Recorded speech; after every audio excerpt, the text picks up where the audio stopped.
రాష్ట్రంలో క్రాప్ లోన్లు తీసుకొని సకాలంలో బకాయిలను చెల్లించకపోవడం అనేది ప్రభుత్వం యొక్క నిర్వహణం. అంటే ఆన్లైన్లో వాళ్ళ పేర్లను తీసేసి రీసర్వే పేరుతో గత ప్రభుత్వం చేసిన పనికి ప్రస్తుత ప్రభుత్వం 3 ఏళ్ళైనా కూడా ఇంతవరకు ఆన్లైన్లో రైతుల యొక్క భూములను ఎక్కించలేదు. రెన్యువల్ కావడం లేదు. రెన్యువల్ కానందువలన వాళ్ళ భార్యలు పొదుపు లక్ష్మి గ్రూపుల్లో ఉంటే ఆ గ్రూపుల్లో కూడా సివిల్ స్కోర్ లేదని చెప్పి పొదుపు గ్రూపులకు కూడా లోన్లు ఇవ్వడం లేదు. లోన్లు ఇవ్వకపోవడం వల్ల వాళ్ళ పిల్లల చదువులు, అనారోగ్యము, పెండింగ్లు ఇవన్నీ ఆగిపోయినాయి. కనుక రైతు క్రాప్ లోన్ అనేది రైతు తీసుకున్నాడు, అతని భూమి అప్పుడు ఉంది.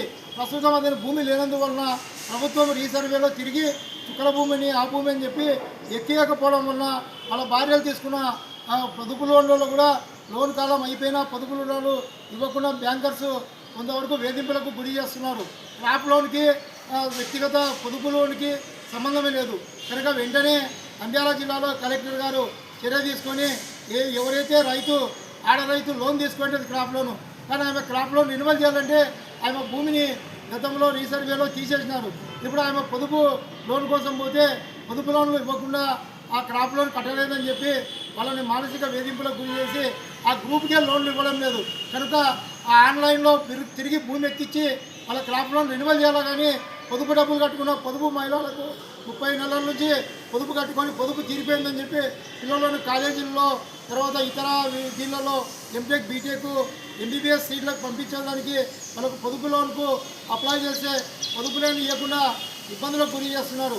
వెంటనే నంద్యాల జిల్లా కలెక్టర్ గారు చర్య తీసుకొని లీడ్ బ్యాంక్ మేనేజర్ గారి ద్వారా క్రాప్ లోన్తో సంబంధం లేకుండా పొదుపు రుణాలు ఎవరైతే సరిగ్గా కట్టింటారో వాళ్ళకి సివిల్ స్కోర్ చూడకుండా లోన్లు మంజూరు చేయాలని చెప్పి ఈ సందర్భంగా తెలియజేస్తున్నాను.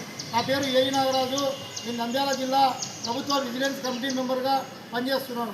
అదేవిధంగా ఈ కార్యక్రమానికి ముఖ్య అతిథులుగా వచ్చేసిన శ్రీరాములు గారు, నాగన్న గారు, సుదర్శనం గారికి నేను ఈ తరఫున ధన్యవాదాలు తెలియజేస్తూ బ్యాంకర్స్ వెంటనే ఇది పొదుపు రుణాలు ఇవ్వకపోతే దీని మీద మేము హైకోర్టులో కూడా పిల్లేస్తామని చెప్పి ఈ సందర్భంగా తెలియజేస్తున్నాం.